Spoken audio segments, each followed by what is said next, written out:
The secret to having a tropical backyard up here in New York is a lot of patience. Honestly, that goes with any kind of gardening. But the thing about tropical gardening is that yes, these plants do grow fast in the tropics, but up here in New York, they're going to grow a little bit slower than you expect. I've had a lot of these plants for more than 10 years. The one right behind me is one of my favorites. It's a Christmas palm known as a Dondalia. I actually got this plant as a high school graduation gift. At the time, it was about $100, and now it's priceless. I've had it for so many years, and it's really, really big. It's really hard to put into perspective how large it is, and it is the centerpiece of the garden. And these two windmill palms, which survived the winter outside in New York, they were from eBay. I got them as little tiny seedlings.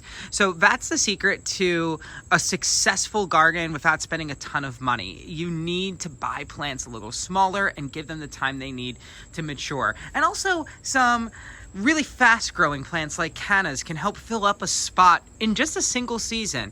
You can get a bulb like cannas for a couple of bucks, really. Maybe a $20 pack of bulbs can fill up a garden with gigantic 12-foot tall cannas in a single season. These are called Canna Robert Kemp, and as the rhizomes underground reach more and more maturity with each passing winter that they survive, the actual plants, the clump itself, also gets taller. So when you leave them in the ground, if you have mild winters where the ground doesn't freeze too much, like here in New York, right against your house, the ground won't always freeze too much. Those clumps not only get more expansive, but they get a lot taller. This winter was so mild that my Mexican petunias also survived, which is really cool because you actually get those petunia flowers on a grass-like plant. This is a very invasive plant in the South, but up here it's well behaved because it doesn't always even survive. I love pops of color from foliage. These sediums are amazing because, also known as stone crop, they have these beautiful flowers on them in the fall and look really cool the rest of the year, and they come in purple too. And of course our native Adam's needle yucca, also known as Yucca filamentosa, this variety's color guard, gives a really nice pop of color. We can also get pops of color from geraniums. Some of them have different colored foliage and fragrant foliage in addition to flowers that bloom all summer long non-stop. Hardy hibiscus, and one of my personal favorites, cordyline. These Hawaiian tea plants, TI plants, have awesome color, awesome leaves.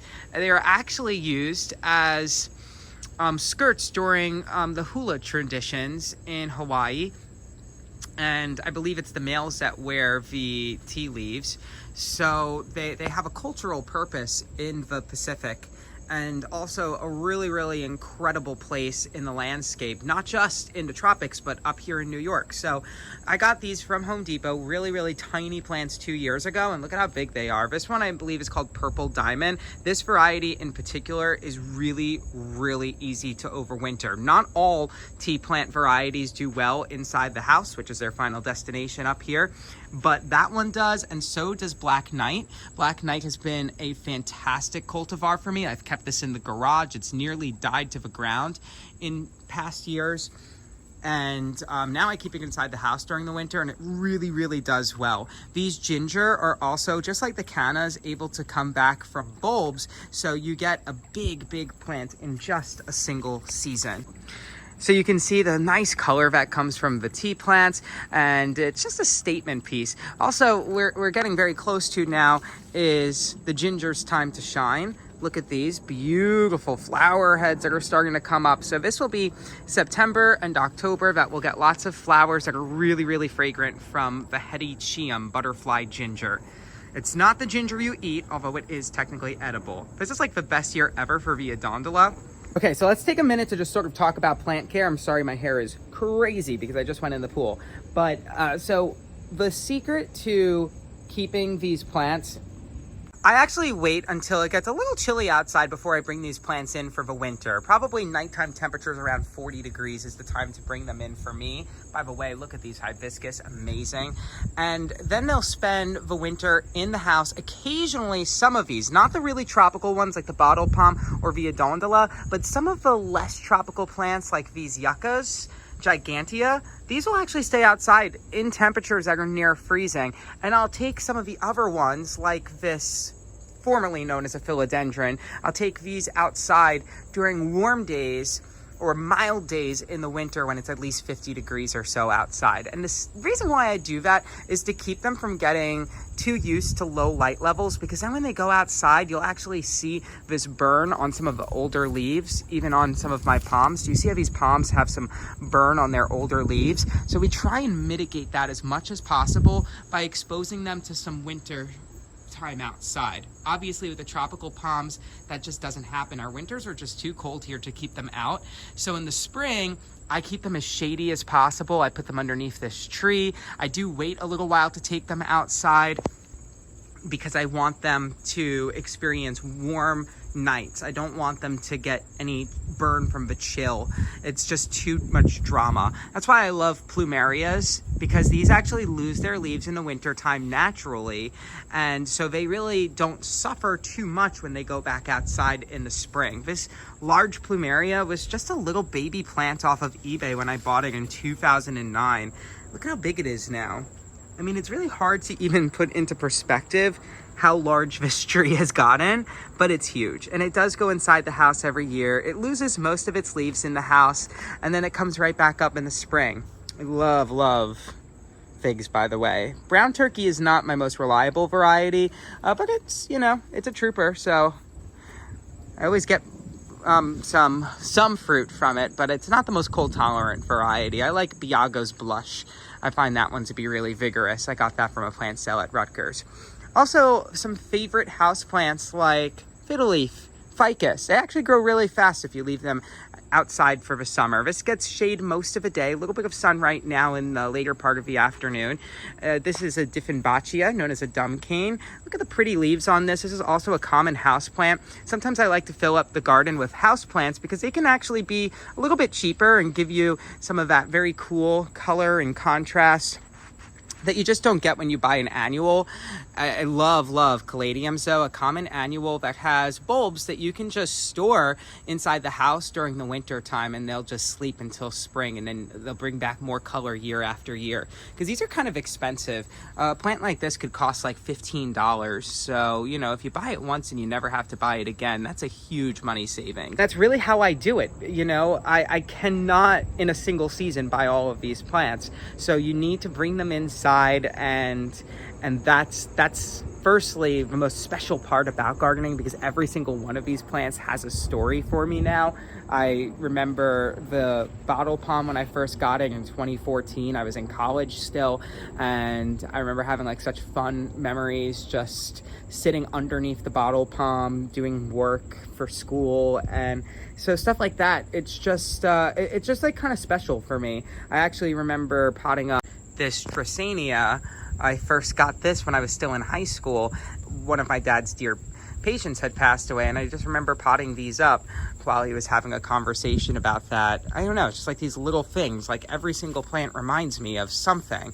The Monsteras, I remember when I got that from Home Depot as a kid, and now I have them all over the yard.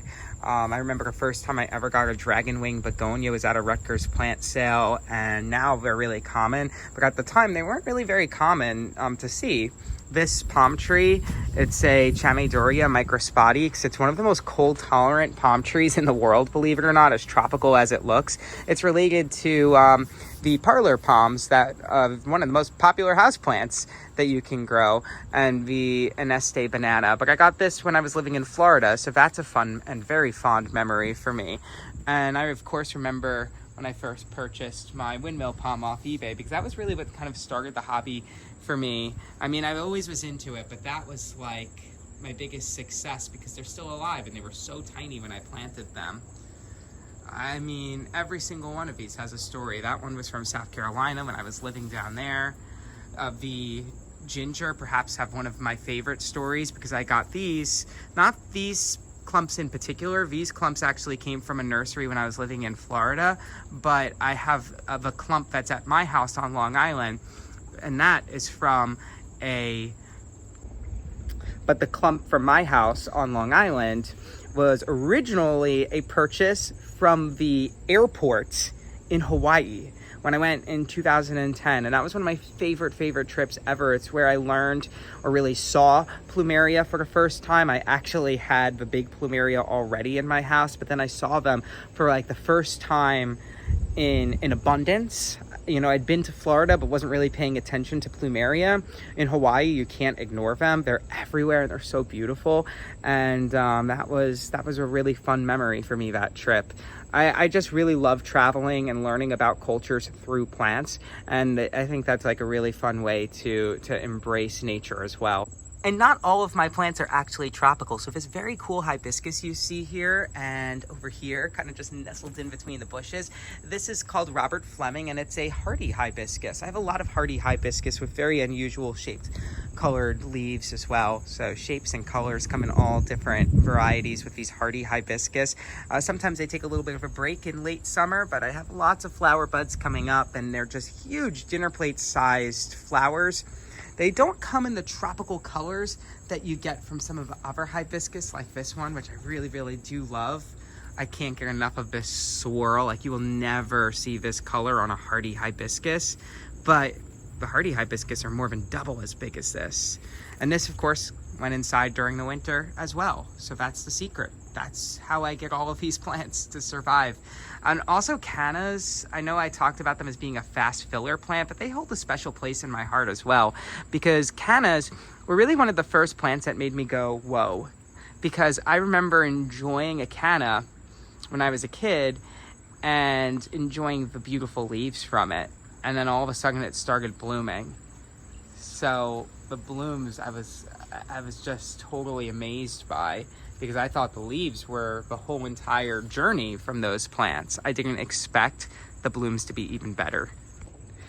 I hope you enjoyed the video. I hope it was helpful. I really am trying to keep these videos on YouTube casual, because I spend so much of my time perfecting this craft for work, for social media like Instagram and all of the rest. So you can follow me there if you want like my heart poured out into a video, because I really spend a lot of time editing, and obviously for work, that's my job, because I do news and garden segments and all the rest on TV. And I love that. But this is just sort of my fun little diary, and I'm glad that you're able to watch it as well.